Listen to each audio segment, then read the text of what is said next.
Hai, perkenalkan nama saya Susi Silitonga, NIM 28924500130. Matkul Etika Bisnis Prodi Manajemen Fakultas Ekonomi dan Bisnis. Saya dari Universitas Pancasakti Bekasi. Di sini saya akan mempresentasikan tugas UAS saya, yaitu tentang pasar persaingan sempurna. Pasar persaingan sempurna adalah sebuah struktur pasar di mana terdapat banyak penjual atau perusahaan yang menghasilkan barang. Pasar persaingan sempurna juga diartikan sebagai pasar yang mempunyai banyak perusahaan untuk memberikan pelayanan kepada pembeli di pasar.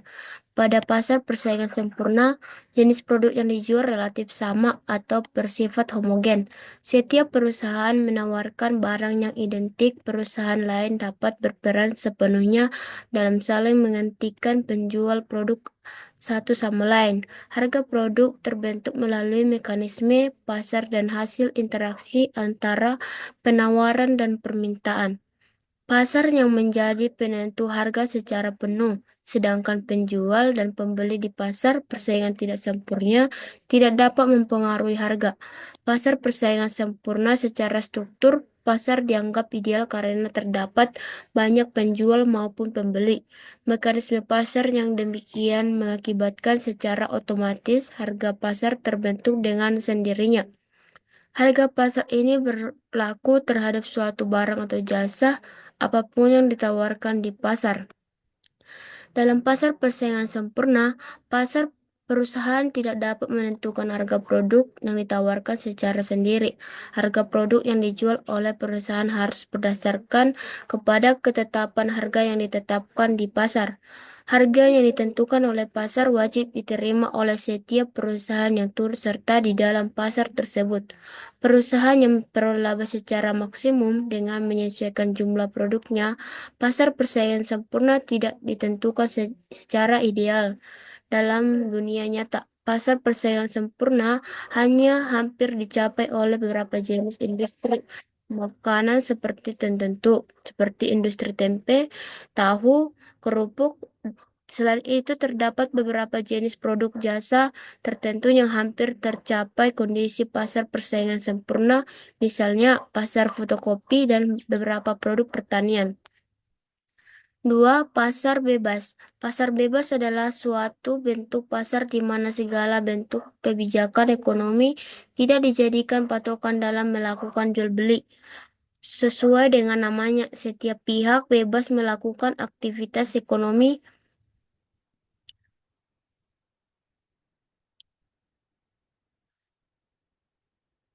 dan menetapkan kebijakan. Pasar bebas juga didorong oleh globalisasi, di mana dunia menyatu menjadi satu, menghasilkan sekat-sekat antara negara berkurang, termasuk dalam bidang ekonomi. Fungsi pasar bebas memiliki beberapa fungsi dalam perekonomian negara. Modul pembelajaran pasar bebas sebagai berikut, yaitu satu, pasar bebas bisa memberikan informasi dan juga lebih tepat tentang harga dan jumlah permintaan barang pasar. Dua, pasar bebas dapat memberikan dorongan pada para pengusaha agar dapat mengembangkan usaha mereka serta memperoleh keahlian modern.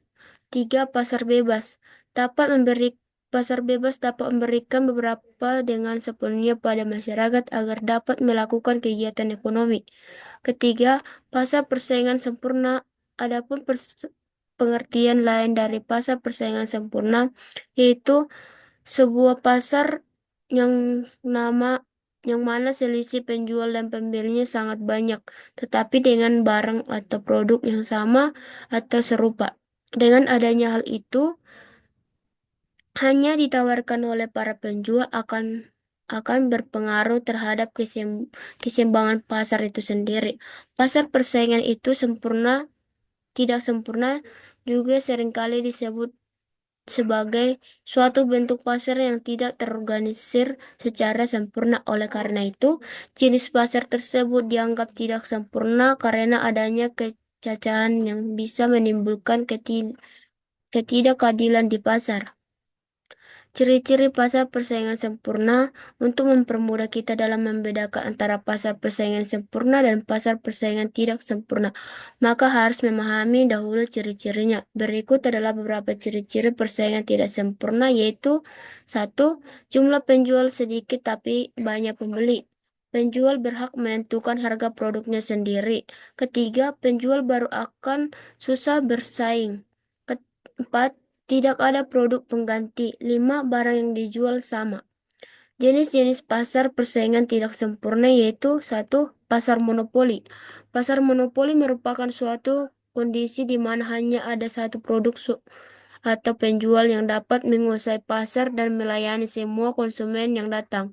Produsen maupun perusahaan yang menguasai pasar tersebut mempunyai kekuatan yang cukup besar dan sudah dikenal oleh masyarakat luas serta sudah memiliki kondisi keuangan yang cenderung memandai. Dalam hal tersebut akan membuat para produsen baru yang hanya memiliki modal kecil akan lebih sulit untuk mengalahkan penjual yang sudah lama hadir di pasar monopoli tersebut. Sebab produsen yang telah dikenal oleh masyarakat luas ini biasanya mereka tidak akan lagi melakukan promosi terhadap merek atau brand utamanya, namun mereka hanya akan mempromosikan produk-produk terbaru yang mereka keluarkan. Kedua, pasar oligopoli. Pengertian dari pasar oligopoli yaitu suatu kondisi pasar di mana di dalamnya ada beberapa penjual atau produsen yang menguasai pasar tersebut, dan ada juga banyak pembeli yang hadir. Pasar oligopoli tergolong ke dalam salah satu jenis pasar yang memiliki persaingan tidak sempurna, sebab produk barang jual bersifat homogen, walaupun jumlah penjualnya banyak yang berbeda-beda. Setiap kebijakan yang diambil penjual yang menguasai pasar ini akan berpengaruh pada penjualan mereka yang menjadi produsen dan memproduksi produk serupa, sebab keuntungan yang diperoleh sangat berpengaruh pada persaingan. Hal tersebut juga diperlukan untuk mempromosikan bisnis mereka, untuk memperkenalkan produk pada masyarakat secara luas dan bersaing dengan penjual lainnya. Ketiga, pasar monopsoni. Pasar monopsoni dapat diartikan sebagai sebuah pasar di mana ada banyak sekali penjual. Akan tetapi, jumlah pembelinya hanya satu saja. Di dalam pasar ini, pembeli memiliki peran sebagai pemegang kekuasaan tertinggi, sehingga pihak pembelilah yang akan diuntungkan. Harga produknya dapat menjadi seperti yang diinginkan oleh konsumen atau pembeli. Namun walaupun begitu, penjual atau produsen juga harus tetap berusaha untuk mendapatkan keuntungan yang sebesar-besarnya.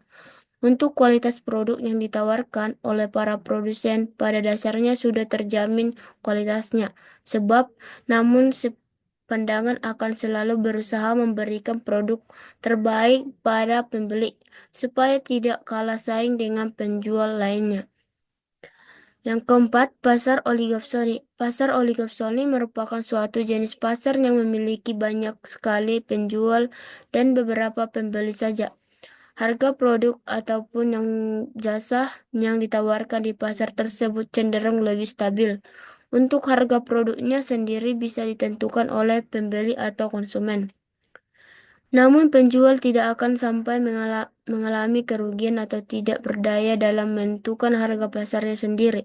Kebanyakan produk yang ditawarkan oleh bahan-bahan mentah ataupun hasil alam, sedangkan konsumen yang ada di dalam pasar oligopsoni mayoritasnya adalah pedagang yang akan mengolah lagi produk yang mereka dapatkan dari pasar tersebut menjadi barang jadi. Kelima, etika konsumen. Etika konsumen menunjukkan pada prinsip-prinsip moral dan nilai-nilai yang harus dipegang oleh konsumen dalam melakukan aktivitas konsumsi. Etika ini mencangkup perilaku yang dianggap benar dan adil dalam interaksi konsumen dengan produsen atau penyedia barang dan jasa. Beberapa aspek dari etika konsumen meliputi itu: satu, tanggung jawab dan memilih produk. Konsumen diharapkan untuk memilih barang atau jasa yang berkualitas, tidak merugikan diri sendiri atau orang lain, serta memperhatikan dampak sosial dan lingkungan dari konsumen tersebut. Kedua, menghormati hak produsen. Konsumen harus menghormati hak-hak yang dimiliki oleh produsen atau penyedia barang, seperti hak cipta atau hak kekayaan intelektual. Ketiga, menghindari tindakan curang. Konsumen sebaiknya tidak melakukan penipuan, misalnya dengan memanfaatkan kebijakan garansi secara tidak sah atau mengklaim barang yang sudah rusak sebagai barang baru. Keempat, mengedepankan kejujuran. Konsumen diharapkan untuk memberikan informasi yang jujur kepada penjual atau penyedia layanan, seperti dalam klaim, kelu- keluhan mengenai produk yang dibeli. Kelima, mempertimbangkan dampak sosial dan lingkungan.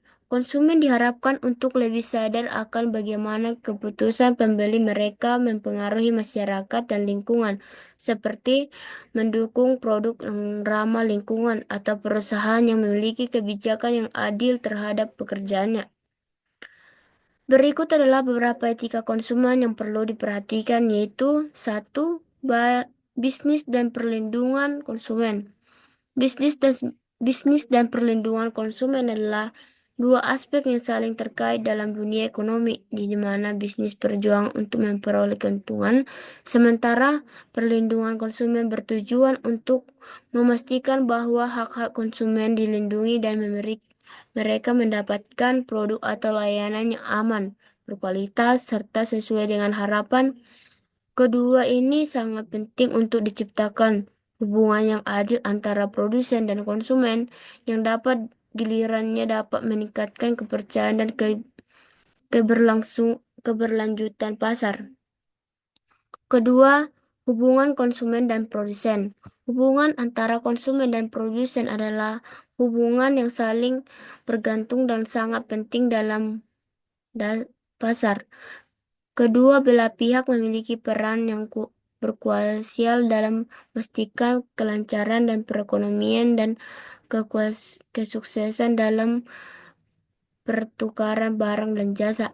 Dalam hubungan ini, konsumen membeli barang atau jasa yang diproduksi oleh produsen, sementara produsen menghasilkan barang dan jasa yang memenuhi kebutuhan atau keinginan konsumen. Hubungan antara konsumen dan produsen sangat erat dan saling bertanggung. Konsumen memberi tahu produsen melalui permintaan mereka mengenai apa yang dibutuhkan dan diinginkan, sementara produsen yang menyediakan produk dan layanan dapat menguntungkan kedua belah pihak. Perlu berkomunikasi dengan baik, menjaga kualitas, serta menghargai hak-hak masing-masing. Keberhasilan suatu bisnis dalam memenuhi harapan konsumen dapat memastikan hubungan jangka panjang yang menentukan bagi kedua belah pihak. Ketiga, contoh kasus etika konsumen. Etika konsumen tidak hanya mencangkup keputusan yang berhubungan dengan produk dan harga, tetapi juga dengan tanggung jawab sosial dan lingkungan yang besar. Konsumen yang bertindak secara etis akan lebih memilih untuk mendukung produsen yang mematuhi standar moral, lingkungan, dan sosial yang baik, serta menghindari perilaku yang dapat merugikan pihak lain. Dengan demikian, pilihan konsumen dapat memakai peran penting dalam mendorong bisnis untuk beroperasi secara lebih luas, adil, dan berkelanjutan. Beberapa dengan memperhatikan keberlanjutan lingkungan, yaitu contoh seorang konsumen dapat yang peduli dengan keberlanjutan memiliki memiliki untuk membeli produk yang ramah lingkungan, seperti barang dengan kemasan yang dapat didaur ulang atau produk yang diproduksi dengan produsen yang mengurangi jejak karbon. Konsumen ini juga menghindari pembeli produk yang melibatkan praktik penebangan hutan ilegal atau eksploitasi sumber daya alam. Kelima, etika periklanan. Fungsi iklan. Iklan adalah proses pesan yang diarahkan atau ditujukan untuk memenuhi seseorang membeli sebuah produk. Pesan tersebut disampaikan melalui media dan ditujukan kepada masyarakat. Manfaat iklan adalah keuntungan atau nilai tambahan yang dapat diperoleh oleh perusahaan dalam menggunakan iklan sebagai salah satu alat komunikasi pers- per- pemasaran mereka. Manfaat umum dari iklan yaitu produk atau jasa yang diiklankan akan dikenal atau lebih dikenal masyarakat. Luas konsumen secara baru semakin bertambah hingga meningkatkan angkatan penjualan produk yang dikaitkan keuntungan pihak kegiatan akan meningkatkan karena penjualan produk atau jasa yang diinginkan. Kedua, jenis-jenis iklan. Iklan dapat dibedakan berdasarkan berbagai jenis karakter seperti tujuan media yang digunakan atau isi pesan. Berikut adalah beberapa jenis iklan berdasarkan kategori-kategori tersebut, yaitu satu, pasar berdasarkan tujuan, iklan komersial, iklan non-komersial, iklan layanan masyarakat. Kedua, berdasarkan media yang digunakan, yaitu media cetak, media elektronik, media digital atau online, outdoor atau billboard, dan mobil. Ketiga, berdasarkan isi persuasif, iklan informasi, persuasif, persuasi, testimonial. Keempat, berdasarkan waktu dan efisiensi, iklan tunggal, iklan seri, berdasarkan subjek. Lima, berdasarkan subjek, iklan produk, iklan jasa, iklan korporasi atau perusahaan. Ketiga, contoh kasus periklanan. Contoh kasus iklan digital yaitu Spotify. Kasus kampanye Spotify Walpret tujuan meningkatkan keterlibatan pengguna dan menarik perhatian konsumen baru untuk berlangganan Spotify. Deskripsi, setiap akhir tahun Spotify memberikan rintangan pribadi tentang musik yang paling banyak didengarkan oleh pengguna sepanjang tahun. Iklan ini menyampaikan pengguna untuk membagikan karakteristik menjadi karakteristik pribadi mereka di media sosial seperti artis favorit dan brand yang paling sering didengarkan. Hasil kampanye ini sangat sukses dalam meningkatkan keterlibatan dan loyalitas pengguna sekaligus menarik perhatian pengguna baru yang ingin tahu tentang musik favorit mereka sepanjang tahun. Spotify hasil menciptakan buzz media sosial yang luas sehingga memperkuat merek mereka sebagai layanan musik utama. Sekian dari presentasi saya. Kalau ada kesalahan, dimaafkan. Terima kasih. Dah.